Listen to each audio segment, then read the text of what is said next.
ভাইরা আমার, যাকাত যদি আপনি ঠিকমতো আদায় না করেন তাহলে আপনার জন্য কি শাস্তি হতে পারে কিয়ামতের মাঠে।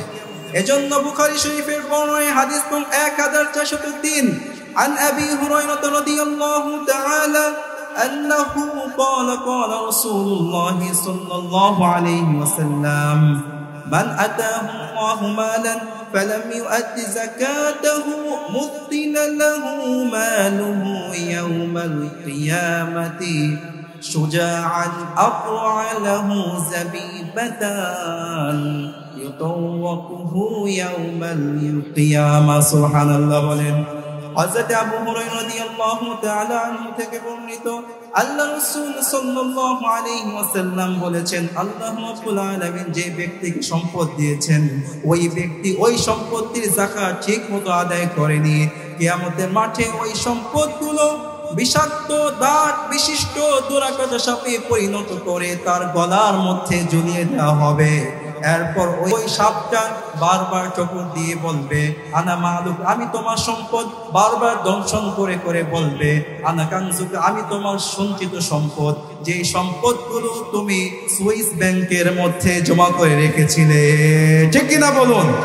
আমাদের সমাজে কিছু মা বোনেরা আছে কয়েক ভরি স্বর্ণ দিয়ে ইয়াররিং বানায়, চেন বানায়, কানে দুল বানায়, পায়ে নুপুর বানায়, এইগুলো আলমারির মধ্যে ভরে রাখে, বাট ওই স্বর্ণের যাকাত দিতে তারা চায় না।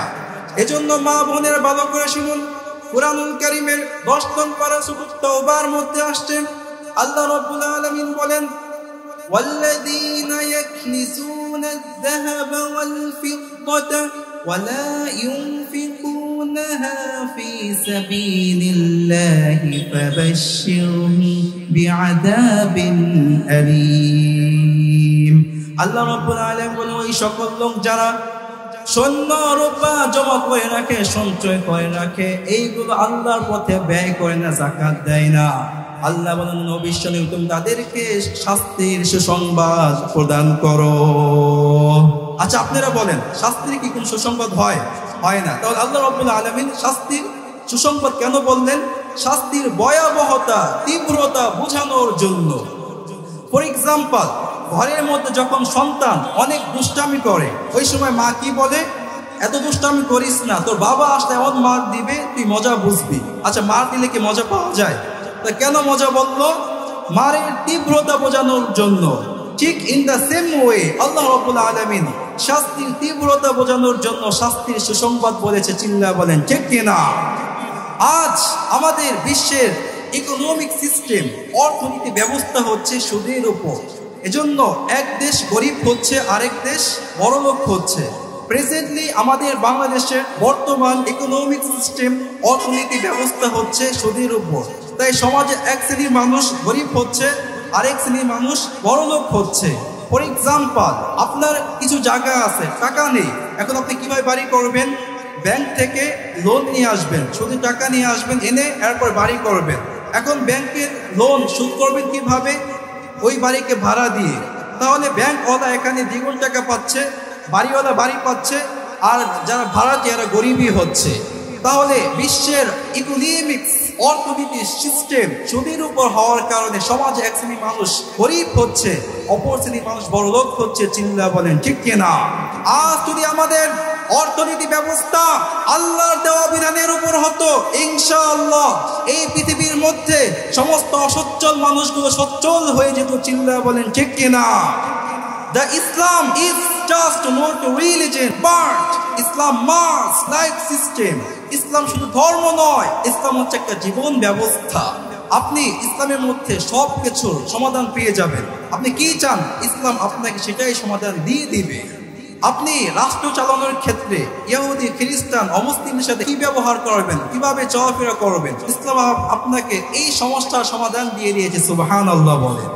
এজন্য কুরআনুল কারীমের 6 নং পারা 16 নং পৃষ্ঠায় সূরাতুল মাইদাতের 51 নম্বর আয়াতে কারিমার মধ্যে আসছে আল্লাহ রাব্বুল আলামিন বলেন, ইয়া আইয়ুহাল্লাযীনা আমানু লা তাত্তাখিযুল ইয়াহুদা ওয়ান নাসারা আউলিয়া বা'দুহুম আউলিয়া বা'দ। আল্লাহ রাব্বুল আলামিন বলেন, ও ঈমানদারগণ, তোমরা ইহুদি খ্রিস্টানদেরকে বন্ধুরূপে গ্রহণ করো না, কারণ তারা কতকের বন্ধু, ঠিক কিনা বলুন? ফর এক্সাম্পল, ইহুদি রাষ্ট্র ইসরায়েল প্যালেস্টাইনকে মারছে, আর প্যালেস্টাইনকে মারার জন্য খ্রিস্টান রাষ্ট্র আমেরিকা ইসরায়েলকে সাহায্য করছে। তাহলে খ্রিস্টান আর ইহুদি কি বন্ধু হয়ে গেল? আর এখান দিয়ে মার খাচ্ছে কারা? প্যালেস্টাইনরা, মুসলিমরা। তাই আল্লাহ রাব্বুল আলামিন ইহুদি খ্রিস্টানদেরকে বন্ধুরূপে গ্রহণ করতে নিষেধ করেছেন। চিল্লা বলেন ঠিক কি না? তাহলে আপনারাই বলুন, কোরআনের মধ্যে, ইসলামের মধ্যে ভূ রাজনীতির কথা আছে না নাই? আছে। যারা বলে কোরআনের মধ্যে, ইসলামের মধ্যে রাজনীতির কথা নাই, তারা ইসলামের বিধানকে অস্বীকার করে। আর যারা ইসলামের বিধানকে অস্বীকার করে তারা কাফির হয়ে যাবে। চিল্লা বলেন ঠিক কি না? আমাদের সমাজে অনেক মানুষ আছে যারা বলে ইসলাম একটা প্রাচীন রিলিজিয়ন, ধর্ম, তাই ইসলামকে ধর্ম হিসাবে বিশ্বাস করো, বাট ইসলামে ধর্মান্ত হওয়া যাবে না। তাহলে আল্লাহ রাব্বুল আলামিন আপনার জন্য ইসলাম ধর্মকে ফিক্সড, নির্দিষ্ট করেছেন। তাই এই জন্য ইসলাম ধর্মকে অন্ধের ন্যায় আপনাকে বিশ্বাস করতে হবে। চিল্লা বলেন ঠিক কিনা? এজন্য কোরআনুল কারীমের 3 নং পারা 11 নং পৃষ্ঠায় সূরা আল ইমরানের 19 নম্বর আয়াতে কারিমার মধ্যে আসছে, আল্লাহ রাব্বুল আলামিন বলেন, ইন্নাদ দীনা ইনদাল্লাহিল ইসলাম। Allah is only way is Islam. রব্বুল আলামিন বলেন, নিশ্চয়ই আল্লাহর কাছে একমাত্র মনোনীত ধর্ম হচ্ছে ইসলাম। আল্লাহ রব্বুল আলামিন আমাদের জন্য ইসলাম ধর্মকে নির্দিষ্ট করেছেন। তাই এই ইসলাম ধর্মে আমাদেরকে ধর্মান্ধ হতে হবে। চিল্লা বলেন ঠিক কিনা?